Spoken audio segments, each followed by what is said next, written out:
All right, good morning. How's everybody doing? Good. All right, so we have another installment of the Smart Business Series with the North Tampa Bay Chamber of Commerce and also Overnight Success Studios. Before we get started with our speaker, Tom Finnley, I have two good friends of mine from Audi. As you can tell, I'm a proud Audi owner, so I got a hat. Tracy Ringstaff and Mike Cronk. Can we get some applause? Hey. There you go. Oh, we even get a microphone. Yep. Good morning. Before I start, I like to always ask, do we have any Audi owners in the group? No? Okay. It can change. We can make that happen. Okay. We can talk to you later. Anybody been to our facility? Great. Did y'all come to the grand opening or? Great. Great. I'm the actual marketing director for the Dimmitt Automotive Group. I do all the parties. I do all the fun stuff. Thank you. I put a lot of passion in. I'll be going on 24 years with the Dimmitts next month. Yes, I started when I was little.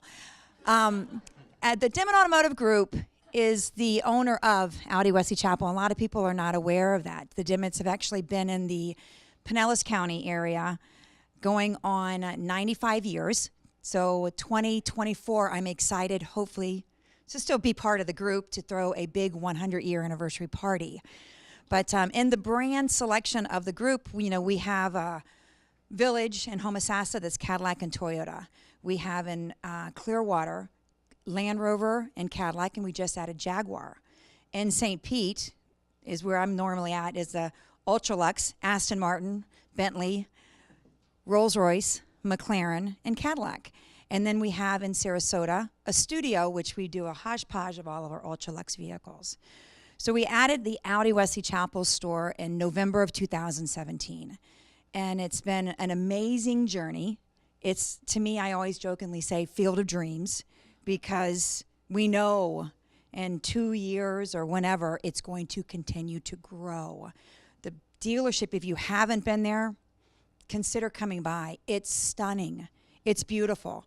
They don't hold back on anything when I say the Dimmitts. They're going to build a beautiful home because it's not going anywhere. They're staying, we're staying, and we're going to continue to grow. I left on flyers and stuff and information for you on your desk, on your area there to tell you, like Cars and Coffee, if you're a car enthusiast, the second Saturday of the month, come by. It's growing, but we had 100 cars this past Saturday. If you're really, really enthusiast, like you're the Ferrari, the Lambos, and all that too, the third Saturday of the month at the store in St. Pete, we have a Cars and Coffee. And we honestly get between 8 and 9 a.m., 185 cars, 300 to 400 people. And we open the doors, Krispy Kreme donuts, Einstein bagels, Yoo-Hoos, apple juice, orange juice. It's fun, and it's all about cars. And we make it very welcoming to come to both of our locations at any time. We're open for charity events. We are all about being part of the community. I am that person.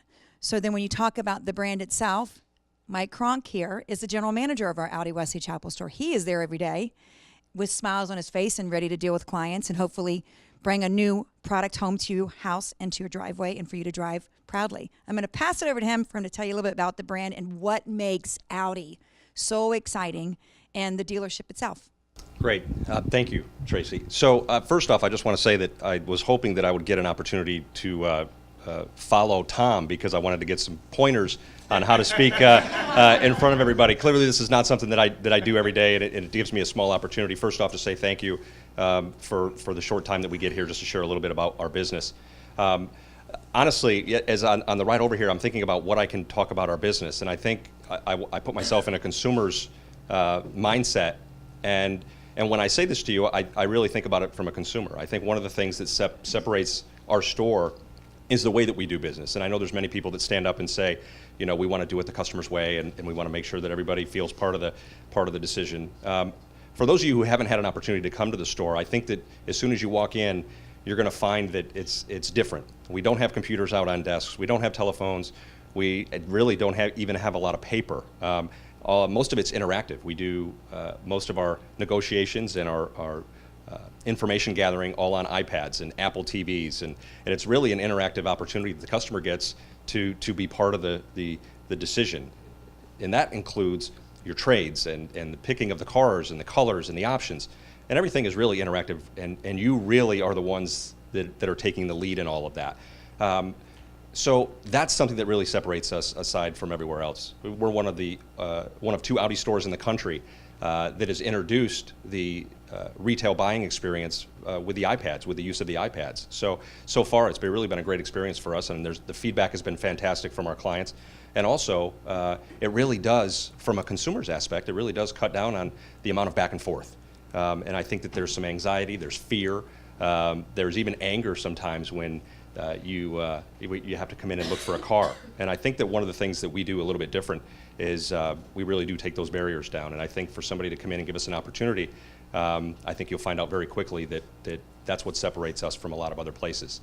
Secondly, our service department is top notch. For those of you who have been there, we have an opportunity to service all makes and models. So whether you drive a Ford, a Chevy, a Nissan, please give us an opportunity. We can't perform warranty work, but clearly we can take care of all the other needs that you have.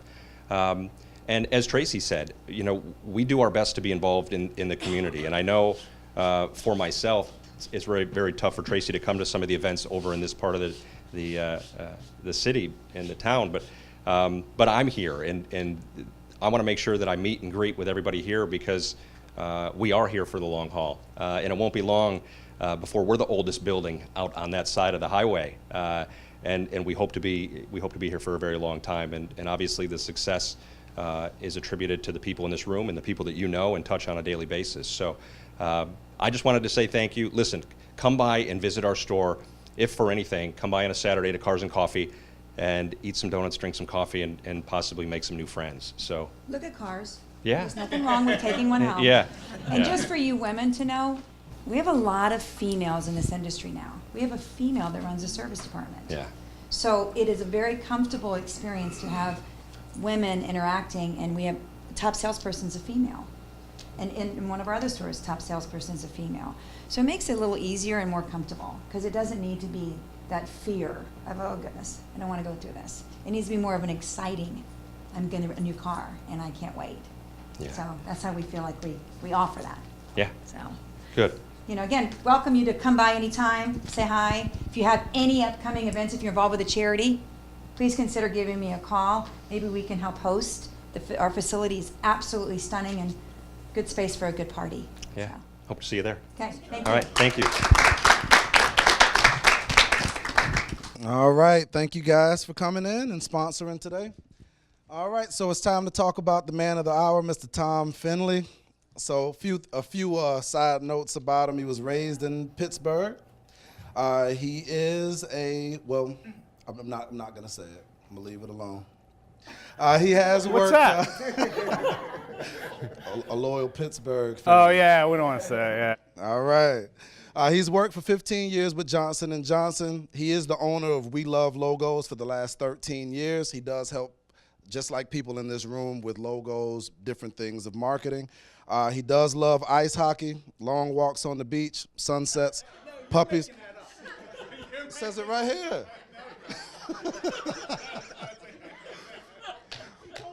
But the job that he loves most is being a dad. He has an 18-year-old son named Danny who attends Penn State.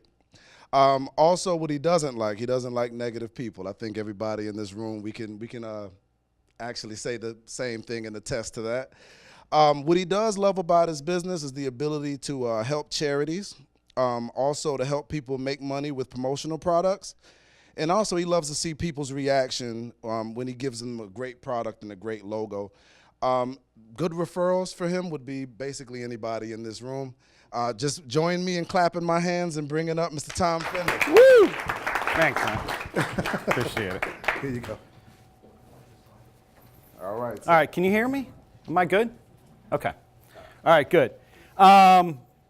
First, I want to say this is going to be fun, by the way. All right, so this is going to be a lot of fun, this presentation. I want to say thank you to the North Tampa Bay Chamber for giving me the opportunity to be here.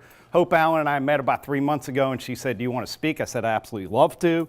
And I want to thank the staff at Overnight Success Studios. You guys are great, and came in here yesterday just to get to look at the surroundings and stuff like that. And also Audi of Wesley Chapel, thanks for sponsoring. We certainly appreciate that. And it's an honor to speak to you today. What I want to do is first talk about, number one, does anybody get nervous when they're speaking, ever? I'm nervous right now. Come on, who gets nervous when they're speaking, when they're about to speak? All right, good. So I'm going to allow you to do that right away. All right, what I'm going to do is ask you to stand up and say your name, where you're from, what you do, why you're here today, and what motivates you. Did you write all that down? All right. So my name is Tom Finnley. I'm from Pittsburgh, Pennsylvania. I own a company called We Love Logos, promotional products.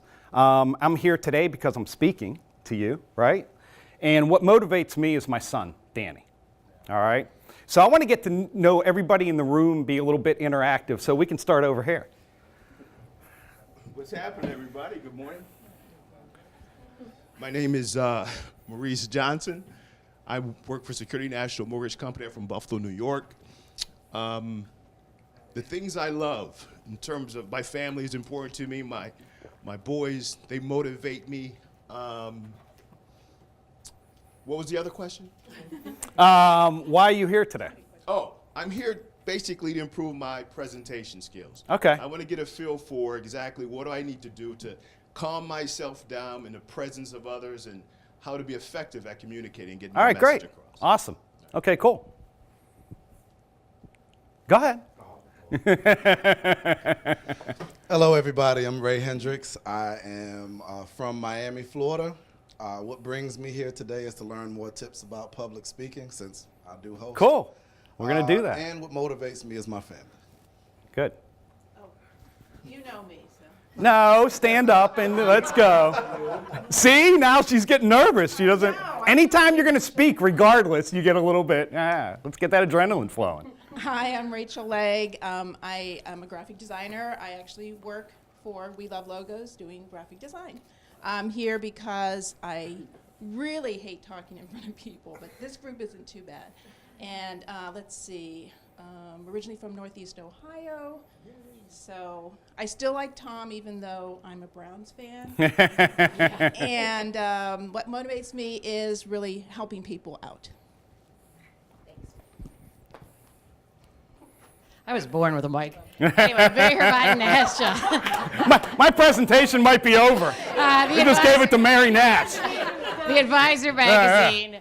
We are the largest single direct mail publication serving homes and communities in New Tampa and Wesley Chapel. I'm originally from Cleveland, Ohio. I am a Browns fan as well. I am here too. because I absolutely love Tom.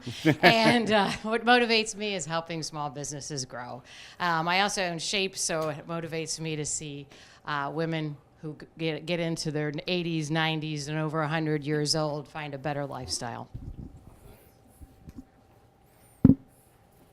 Hello, everyone. I'm Lindsay, the North Tampa Bay Chamber Membership Coordinator. I'm from Tampa, Florida, born and raised here. This is my backyard.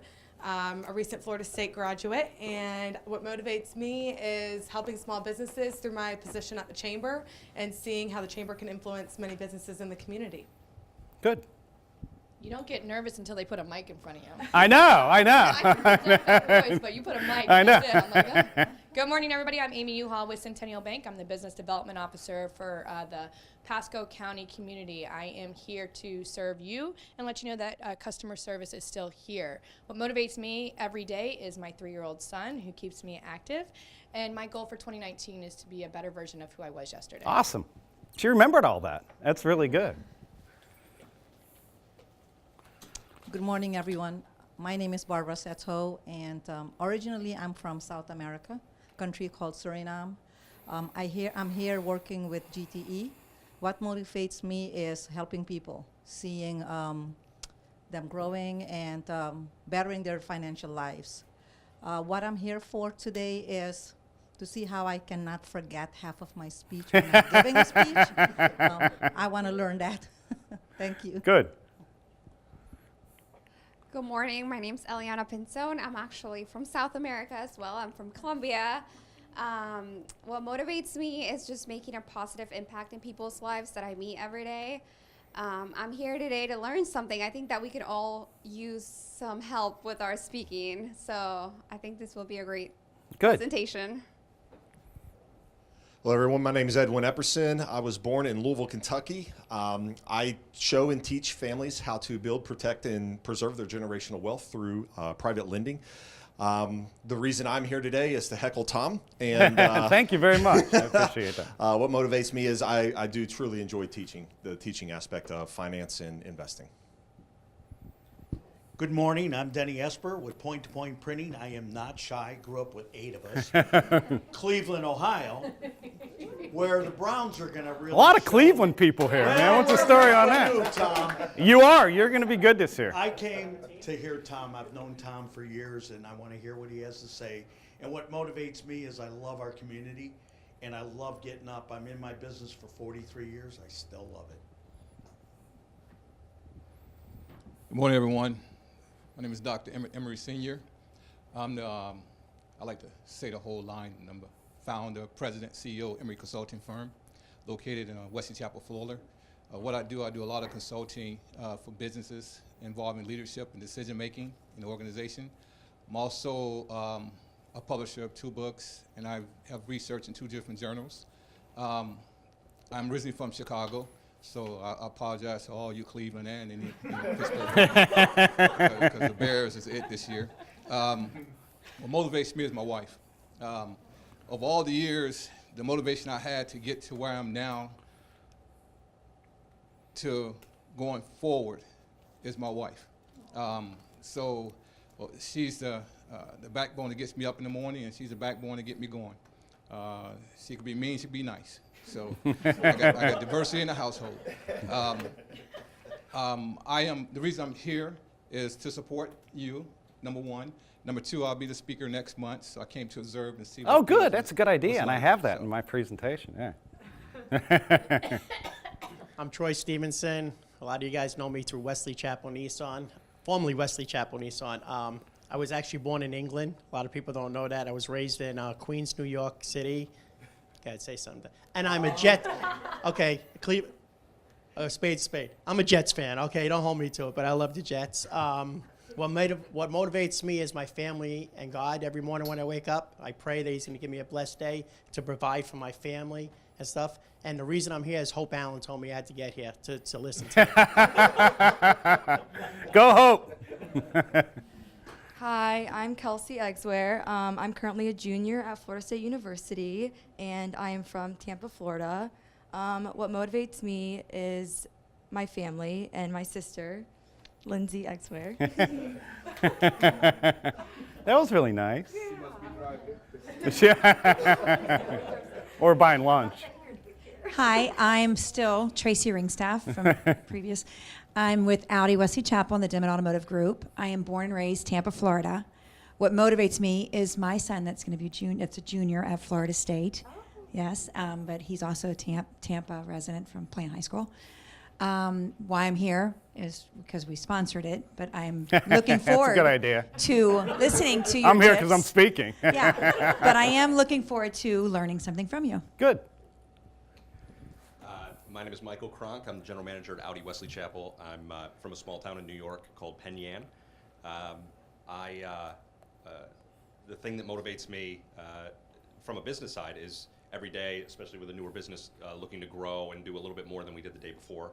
That definitely motivates me every day. Also motivates me in the business that I'm in. There's not a better feeling in the world than to turn a customer who maybe came in and didn't have a clue and the answers were no the whole time, and to turn that customer around and get them to say yes. Cool. It still gives me the chills just saying it.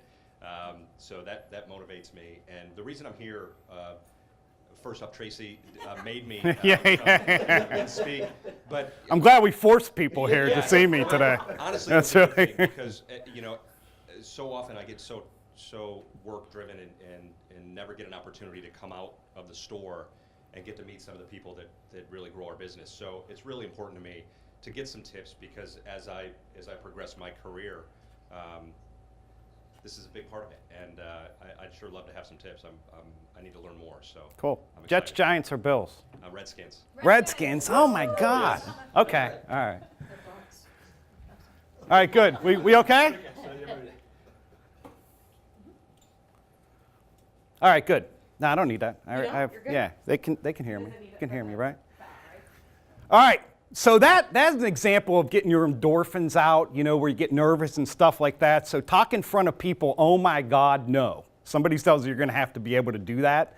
It's like, oh my God. I mean, you start to get, everything starts flowing in your body from nerves and everything like that. True story, okay? Saturday, May the 16th, 1992. I'm working for Johnson & Johnson Corporation, all right? And I had Walmart. I had them for 6 years. I was a national account manager, all right? So it was one of the biggest accounts in the country, obviously. And we did $15–20 million, so it was a big deal to be able to have that at such a young age. I was like 28. And I was approached by our leader. His name's Bill Quinn. And Bill said, listen, I got something really, really super exciting for you. He said, we're going to be able to we're going in with Walmart because they sponsor the Children's Miracle Network and we sponsor Safe Kids. And so we're going to be able to do this huge promotion with them. And because you've been calling on Walmart for a couple of years, you're going to be the leader of this. And I'm like, wow, man, this is huge. Great opportunity for me able to do this, do a big promotion. So I'm all fired up walking out of his office. Yeah, that's awesome and stuff like that. So a couple months before the presentation, he calls me into his office again. He said, you're doing a great job on this. It's looking wonderful. We're going to have a big promotion, sell a lot of product and stuff like that. He said, I want to let you know that we are going to present, or you're going to present on Saturday morning at the Walmart Saturday morning meeting. Now, if you're not familiar with that, okay, that's very well known. Walmart has a Saturday morning meeting, believe it or not. And they get the CEO gets in there, all of the board, a lot of the Walton family. They have all the buyers out there. It's in a big auditorium, a huge auditorium, and they have a lot of people there. And what they do is go over the sales from the week, how they can do better, what problems they have and stuff like that. So they're required to be there like 3 out of 4 Saturdays all the time.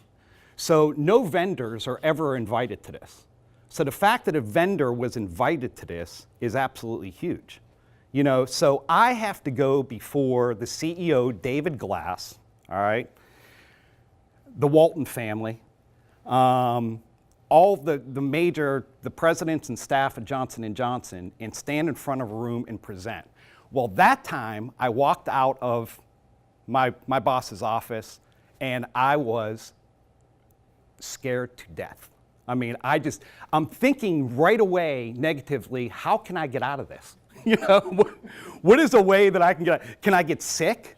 What do I do to possibly get out of this entire, situation of having to stand in front of the room? And then a couple weeks before the presentation, he calls me in and he said, listen, he said, I got some more good news. And this good news is not good news to me anymore, right? And he said, Pete Larson, who's our group CEO, and J&J has 3 sectors, medical, pharmaceutical, and consumer, all right? We were in the consumer sector, and Pete Larson was the group chairman. He was above the president and everything like that. He's huge, okay? So Pete Larson's coming in for this, the president of my company. So here's the audience that I have, all right? All the Walmart top chairmen, including the CEO, okay? I've got, our group chairman, I got our president and everything like that. I don't want to, I have fear. There's just major fear that's happening of being able to do this. So I was nervous, had anxiety, distress, nausea, panic, everything you could possibly do to, that I felt in doing this. Well, so the day of the presentation comes, right? Number one, I got to go pick him up at the airport. So I got to go pick up Pete Larson at the Rogers, Arkansas airport because he's flying in on a jet. Have dinner with him that night. Next morning, get up and go do the presentation, all right? So I'm standing there and can you imagine, the feeling? I'm just an absolute wreck and be able to, I'll tell you what though, I practice so much. And that's the number one thing that I'm going to teach you today is practice, practice, practice. Because I practiced it so much and got it into my head and got the endorphins flying. And when they called my name and I got up in front of that whole group and I was being videotaped and everything, it went phenomenal. It really, really did. And I'll tell you what, that was a big relief. I drank a lot that night. I really, really did. I mean, that was absolutely amazing to be able to do. I'm going to go over, I know we went over a short bio, but I'm going to go over a little bit here. I was born and raised in Pittsburgh, graduated from the University of Dayton, which is a small Marianist Catholic school in Ohio, Dayton Flyers. I've lived in 10 different cities. Let's see if I can name them. I lived in Pittsburgh, Dayton, Chicago. Funny story about Chicago is I chased a girl from college to Chicago, and I'm a month in and I'm bartending because I bartended in college. So I'm bartending and my dad calls me up on the phone and he said, Tom, we just blew this amount of money on the University of Dayton. He said, when are you thinking about getting a real job? You know? Thanks a lot, Dad. You don't want to keep supplying me money all the time, so I'm bartending and having fun. And I was a fun bartender. I'd throw the glasses up in the air and all kinds of stuff like that. So fortunately, I got a job. That was back when you got a job through the newspaper, right? And I got a job with Johnson & Johnson, and I trained a little bit in Chicago. Then I went to Kansas City after Chicago. Then I went, of all places in the world, I went to New Orleans, which was crazy. And then I went from there, I got promoted to the Walmart position, which was in Tulsa, Oklahoma. So I went there. Then I went to Dallas, still having Walmart. And then I went to Fayetteville, Arkansas, and lived for 3 years, which was kind of interesting. And then to Atlanta to be able to manage people, and then to Tampa, which I've been here for the last 21 years, you know, which has been phenomenal. I have an 18-year-old son, Danny, who went to school here, and he went to Freedom High School, but because of my Pittsburgh background, he fell in love with Penn State early on in his high school career, and that's where he wanted to go, and that's where he ended up going. So he's going there now. And I have a dog who's a puppy, about a year old, and I think she's, if I didn't hide the remote, right now she's enjoying her fourth remote, you know, of chewing the fourth remote, which is great. I worked for Johnson & Johnson, I've said, for 15 years. Catalina Marketing after that for 4 years. I had to leave J&J because they wanted me to move to New Jersey. And at that point, after moving 7 or 8 times and living in Tampa for a couple years and having a young son, I was not doing it. Catalina offered me a bunch of money. We were a customer of theirs, so I did it. I absolutely hated the job. I really, really did. And that's why I started my own company, We Love Logos. So we do promotional products, and we talked about that a little bit. There's 3 objectives really for a speech, okay? One is to engage, and that's what I'm doing with you. I'm basically, you know, told you a story of a big situation that I had, huge situation, you know, with Johnson & Johnson, and basically how, you know, I handled it to some degree, and I'll explain more of how I did that as time goes on. Be able to educate you and say, hey, I got so much training at Johnson & Johnson, I truly did. And I mean, that's the majority of the training I've gotten in my life. So I'm sharing a lot of that with you, and I got another story that's pretty good too. And also to inspire you to take action. Go out and speak more.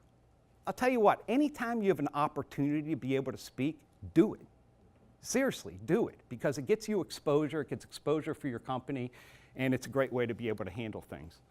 Why speaking is important. Win over the crowd. A great example is buying a car, you know? I mean, if you go and talk to you're negotiating every single day, right? So you're always negotiating when you're buying a car. A lot of car dealerships tell you don't have to negotiate anymore because it's the bottom line price. Bull, to some degree. You know, so be able to negotiate stuff. Be able to motivate people, you know, which is you know, which is really good. I mean, a lot of politicians are able to motivate people to be able to vote for them and stuff like that. Politicians do all 3 of these in a big, big way. And you see them when they stand up and speak all the time. And then to inform people, you know, and let them know that you're the expert. But what you do with informing, you know, you get somebody to do something, you get somebody not to do something. You change behaviors, you know, and a lot of commercials are able to do that too. Calming the nerves. Here's a couple good things. Practice, I'll say practice probably 4 or 5 times while I'm up here, because that is number one. I mean, once you get the presentation done, you got to practice it. I came here yesterday, you know, just to get an idea of my surroundings, of what it looked like here and stuff like that. That's a great idea to do all the time. I mean, always look at where you're going to present.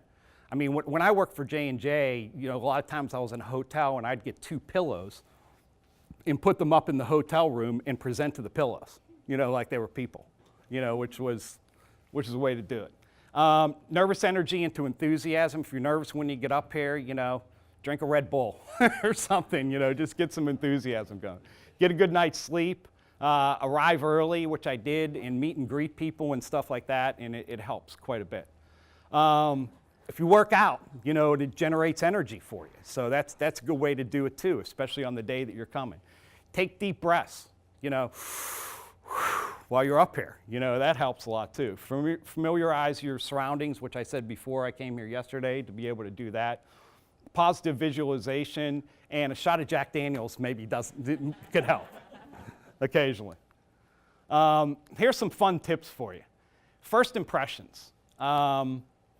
We had a woman by the name of Tamara Jacobs, and we were very, very fortunate to have her. And if you Google her, she's absolutely amazing. She's an entrepreneur, she's a coach, she has helped a lot of major politicians with speeches and speech writing and things like that.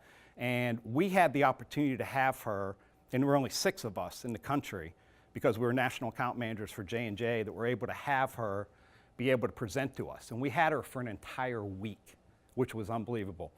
She started out with her presentation, and she told a story, just like I told you a story about me. And that's a good way to do things too. You tell a story at the beginning of your presentation, you know, to get people excited and stuff like that. And this is, you know, this was in 1996. So this is before all the political craziness that we're going through. So it has nothing to do with politics whatsoever. But what she did, and she actually had a video of it too, and this is how she started her presentation. So in 1996, she was actually the coach for Colin Powell. And we all like Colin Powell, he's awesome. And the 1996 election was between Clinton and Bob Dole, if you remember, and Clinton won. So what she did, what she showed is the keynote speaking at the national conventions, which are huge, right? And she showed it on the video. I wish I had it because it speaks a lot louder being able to actually see it. But when Colin Powell came out, Colin Powell comes out, you know, in the place, and if you've seen conventions before, the place goes absolutely bananas, right? So everybody's going nuts, and Colin Powell's like this, you know, going, everybody stand up, you know, and going crazy. And I mean, it lasted probably 15 minutes, the ovation, you know, and he's all fired up and stuff like that. And then Hillary came out for hers, and he showed that. And Hillary was like, oh, like this, and then she's like, everybody sit down and stuff like that, you know, and doing that, and then she looked at her watch. That's kind of interesting when you think about it, you know, how that first impression happens. So it happens in 10 or 15 seconds, and even when you're being introduced. So you want to get the audience to like you, obviously, and you want to be able to have high energy too. Did I just skip one? Dress for success. Pretty easy stuff. Dress professionally. Dark colors are always powerful, all right? A blue coat in blue never hurts whatsoever to be able to do that. If you question your outfit and you look in the mirror and you have to ask somebody, how do I look? Please don't wear it. That's probably not a good idea, you know? And it also adds credibility too. Tips. Like I said, arrive early and do a prep run. Always have a backup. I have another flash drive in case that one went wrong. I would say, you know, I'm in a couple BNIs, and I also see a lot of other small presentations and different network groups and things like that. Doesn't it seem to you that really, I'd say 1 out of every 3 presentations, something happens to the audio visual? You know, and you can see 2 people up there messing with the audio visual and stuff like that. So always have a backup. I even have a hard copy of it too, in case I don't have that up there. So make sure you have that too. A simple alternate presentation, and this is going back to really BNI and standing up, and you don't have to stand in front of people and talk the entire time. You can be interactive and get people involved. If you've done business with people, get them to do testimonials about you. Pre-write the note cards. So pre-write them, pre-write the questions. So you'll have 10 questions and you pre-write them, give them to certain people, write down on your note cards who you gave them to and what the question's going to be, and you're ready to answer it, right? So there's really easy ways to do that. We had a member that actually left like 3 times a BNI, you know, and I actually looked back and I'm like, why does he keep leaving? Every single time his presentation was the next week. So he left because he couldn't stand in front of people and be able to talk, you know, which was crazy. And once again, you know, practice, practice, practice is the key. All right, can you read this? No. Can anybody read that? Well, you can from the front, yeah. Do you ever see when people do a presentation, they'll stand up and they'll have overheads and they'll have so much crap on there you have no idea what it possibly is, right? So one of the tips that I got from somewhere is 5 by 5.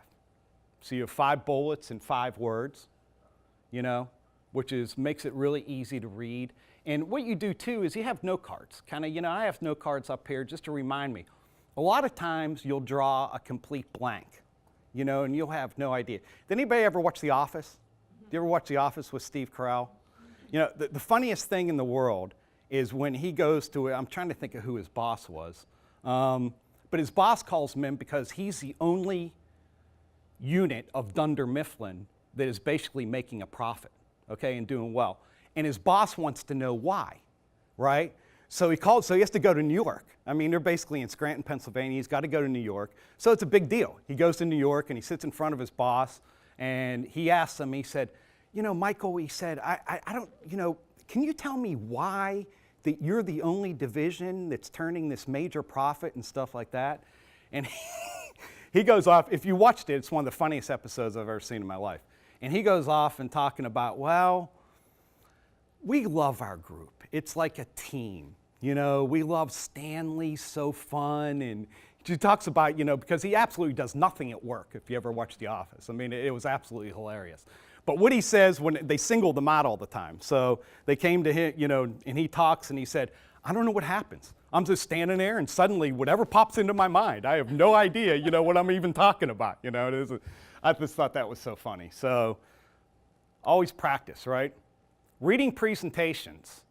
I see this all the time. I see people that have done presentations 1,000,000 times on their company and they're still reading them. I mean, why? I mean, if you're doing like in a network group and you're standing up just like we did at the very beginning, you know, and you did it without note cards or something like that, you know, or reading from, you know, a phone or, you know, it's really easy to do and you should be able to do that all the time. Reading from a phone, I just don't like. And I don't even care if you're subbing for somebody in a BNI. I mean, reading from a phone just doesn't look good. Use note cards, like I said, which are great, and be able to talk to your audience. I mean, you know, and I see something all the time called a dead close. And a dead close is when somebody talks and they're real energetic and they talk for a couple minutes, you know, and then suddenly they're saying the very end, which is the most important part and what they're looking for, and they're sitting down and they're talking at the same time and kind of looking at the ground. So make sure that you're energetic, you know, and you talk, you know, to your audience the entire time. Other tips is if you only have, I've got 2 screens obviously, so this doesn't work in this situation. But if I only have 1 screen and I want to present from the left side of the screen, do you know why? Does anybody know why? Because you read from left to right. Not a huge deal, but maybe a little tip, you know, that you can have in the future. Use props if you do something, you know, in a business and you could show people, physically show people. Always do that, you know, and bring stuff, you know, which is great. You got props, perfect. Vary your voice tone, all right? So you're saying something important, make sure you say it very loud and things like that. Repeat a key point, right? The world is round. The world is round. You know, repeat that so people remember, right? And try to know your entire audience. You obviously don't want to present old person things to a group of millennials, right? So know your audience when you have them out there, right? Here's some tips from Dale Carnegie. Did I skip one? Or am I good? I don't think I did.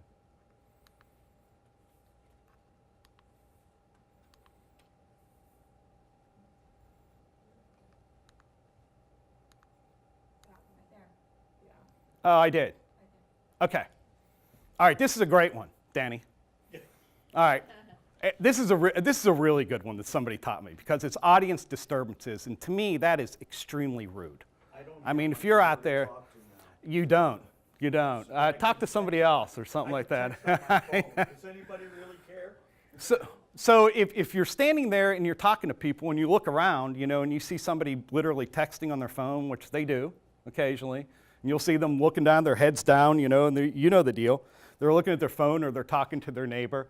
There's 3 ways to combat. Number 1, just pause. So you can hear them talking, right? So I'll tell you what, it works. So you can hear them talking. Secondly is to walk towards them. Hey, I'm texting. What do you want? Oh, I'm sorry, Danny. You were texting. I apologize for that. I know.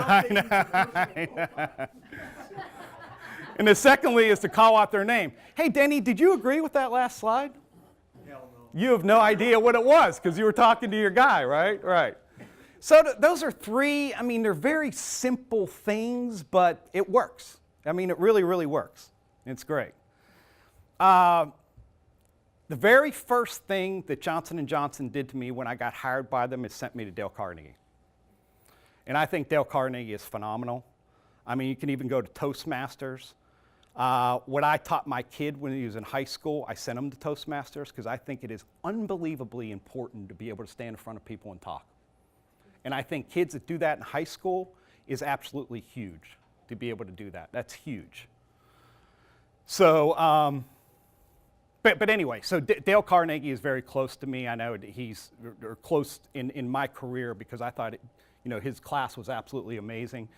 But be honored to be talking. So feel good that you're up here talking and basically respect the people that allowed you to be able to do that. Acknowledge your audience and mention names. I just mentioned Denny. So if you know people in the audience, do that. And what I did at the beginning too, I really wanted everybody to stand up and talk about themselves just for a second. Just so everybody knows who's here, which is really, really good. Stay humble. Don't be a jackass. Just be a good person up there. Say we, not you, which is hard to do sometimes. If you go through it and you kind of see where you say, yeah. Don't frown, always smile. Know your audience. And I said that before, you don't want to present to, the wrong stuff to the wrong audience. Be happy to be there. Don't say I'm sorry. This is kind of interesting because I see this all the time.